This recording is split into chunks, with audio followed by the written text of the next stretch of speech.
வெல்க தமிழ், வாழ்க தமிழ்நாடு. மக்களை பிரிக்கும் சனாதானம் நிச்சயம் ஒழிக்கப்பட வேண்டும். ஹாய், நான் உங்கள் கோமலா விஜய்.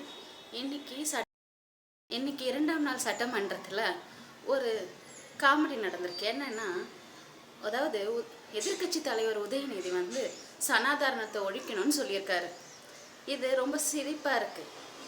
சனாதான தர்மத்தை பேசி தான் 161 கோயிலை நீங்கள் இடிச்சதுனால தான் இன்னைக்கு நீங்கள் 2026 ஆட்சிக்கே வர முடியல.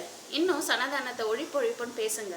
அடுத்த முறை நீங்களும் எதிர்கட்சி தலைவராக வரப்போகிறதில்ல, உங்கள் அப்பாவும் எதிர்கட்சி தலைவராக வரப்போகிறதில்ல. 10,000 வருஷத்துக்கு முன்னாடி இருக்கிற இந்த சனாதன தர்மத்தை ஒழிக்கணும்னு நினச்ச ஆங்கிலேயர்கள்லேருந்து முகலாயர்கள் வரைக்கும் மண்ணை தான் கவ்வுனாங்க. இன்னொரு முறை நீங்கள் சனாதன தர்மத்தை ஒழிக்கணும்னு நினச்சா அந்த தர்மம் உங்களை ஒழிக்கும். குறித்து வச்சுக்கோங்க.